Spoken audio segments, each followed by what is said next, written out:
Hello Stampers, my name is Linda Bedinger and I'm an independent Stampin' Up! Demonstrator. And today I'd like to show you how I made this card. This is one where I shared with my team using washi tape and in your designs. And right now this is one of the washi tape options that's available to us in the catalog, and it's the black and white, and I can't remember exactly what it's called, but I will put it up on the screen for you.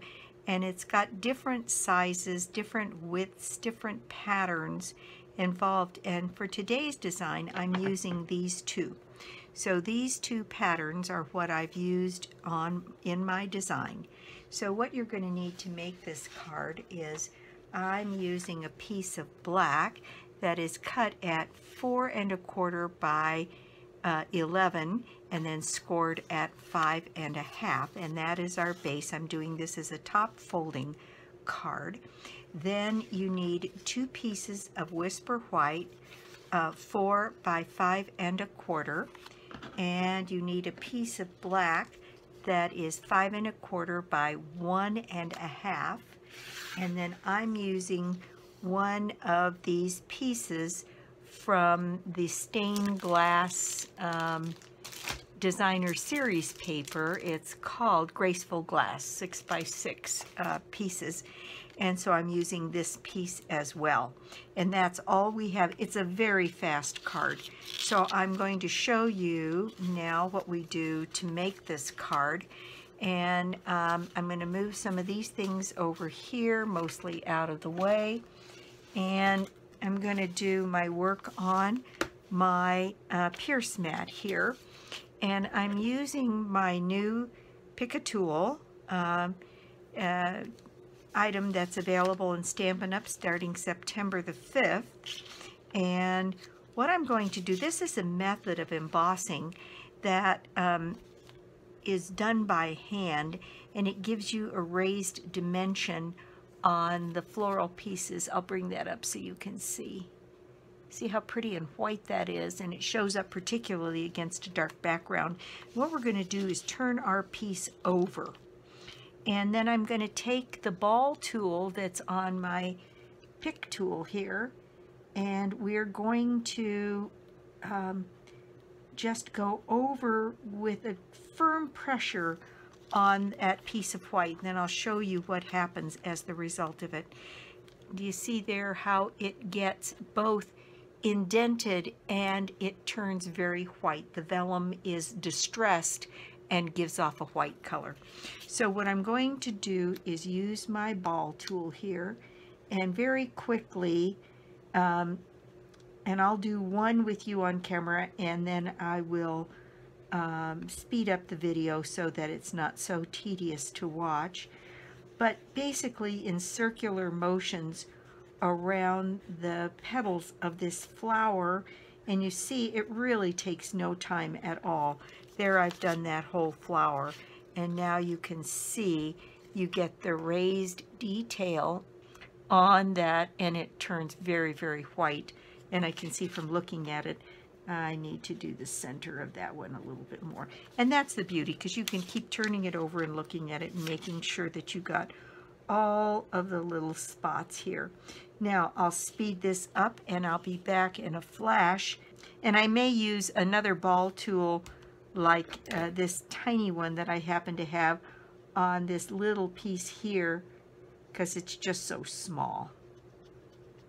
And it's almost like a little piece of cotton, but there you can see it there. So I'll speed this up and I'll complete this. It won't take very long at all.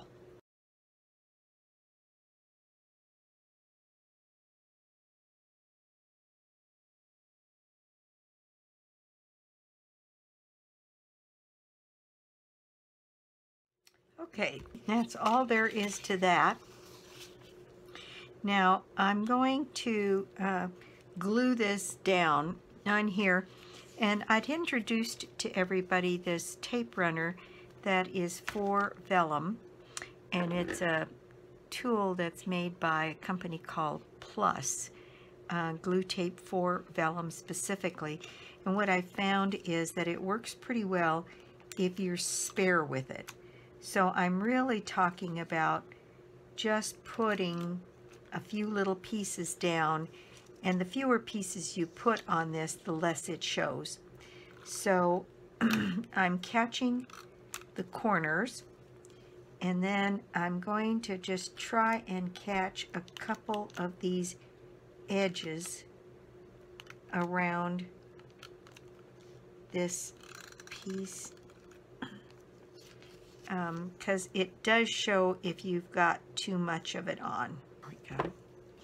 And so again, just a little bit around some of these edges.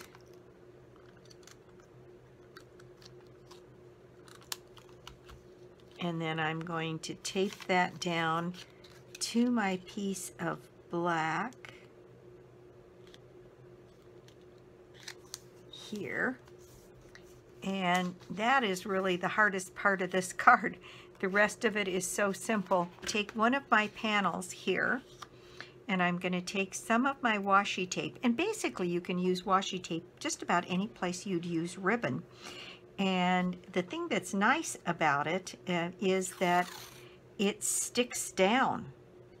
And I'm going to put a little bit of a margin across this end here and cut off a little piece here so I can wrap mine and tack it down to make sure that it stays securely on here. And then the next thing I'm going to do is using snail on the back of this black piece here. I'm going to put some glue down on both sides and anchor it at the top and the bottom. And I'm going to set this piece right up against that washi tape and set that in place so I can't see any of the white of the card. And there we go. I've got that piece down. Now I'm going to take this other piece, a very thin piece of washi tape, just to finish off this end. And I'm going to snug it up right next to my vellum piece. That's the beauty about washi tape. You can pick it up and lay it back down again if it doesn't come out exactly the way you want. So that's snugged right up against, and so is that. Now I'm going to cut this little piece off here, and I'm going to secure that on the back of my white panel. And there we go. That's almost the whole thing. Now, I did use a sentiment that was in the paper pumpkin this time, and I'm using my Memento black ink, but any sympathy piece that you have here, I think this would be great as a sympathy. I just love the serene look of this particular card. And so this one says, "The loss is immeasurable, but so is the love left behind." I just love that sentiment. And I thought that's kind of got me thinking about this particular sympathy card. Seems like I need more sympathy cards these days. And I sort of centered this, make sure it's good and inked up. And if you're at all worried about it, use your Stamparatus to get your ink down the way you want to. But I'm just going to center this maybe a little bit more on the bottom end. So centered but closer to the bottom. And I'm going to put that down and let that sit there for a second. And pick that up, and there's my pretty sentiment, and that's pretty much the front of my card.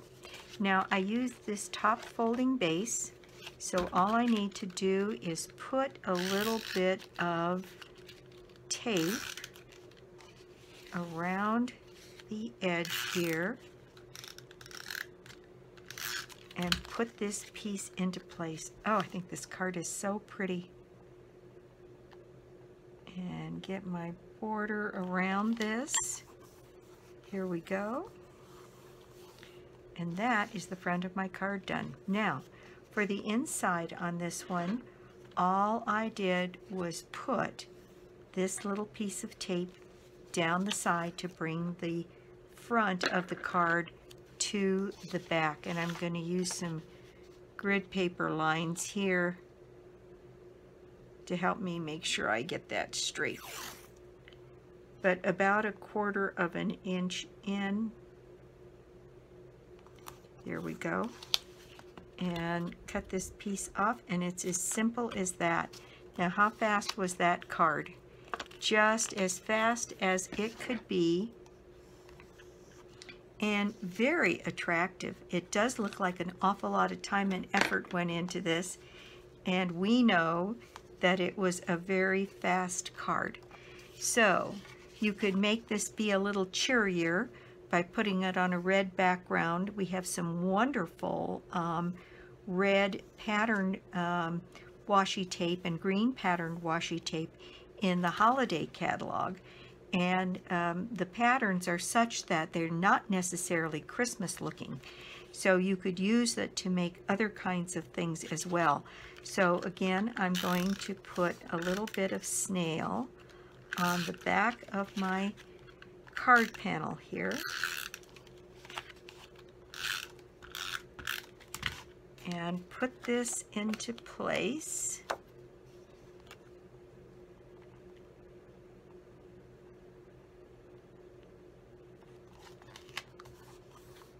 And there we go. That is the project for the day. Fast and simple, and yet I love the look. Fairly dramatic. My prize draw for the month is the Tropical Chic bundle, which is the stamp set and the die set. And all you have to do to qualify to win the prize is to make an order with me on my website, www.lbedinger.stampinup.net, between now and the end of the month. And let's see, orders that are made during the month of August, every order that you make that is a multiple of $50 earns you a $5 coupon. And so all the spending in August earns you coupons to redeem in September with the new catalog. Isn't that fun? And it's there's no limit. You can order, even if you order multiple times and hit the $50 mark, you're going to get coupons for all. The only thing I would say to you is keep those coupons in a very safe place, because they don't keep track of the ones they've sent out, because they're not specific to any email address. So you have to keep track of them so you can use them to redeem them for points next month. If you don't already have a Stampin' Up! Demonstrator, I'd love to be your demonstrator. Everything that you see here, with the exception, unless you're not a Paper Pumpkin subscriber, is the stamp here, but any sympathy stamp would work here. So that's it for me. Thanks so much for stopping by my YouTube channel today. I do so appreciate it. And I'll be back with more cards and more projects. Bye.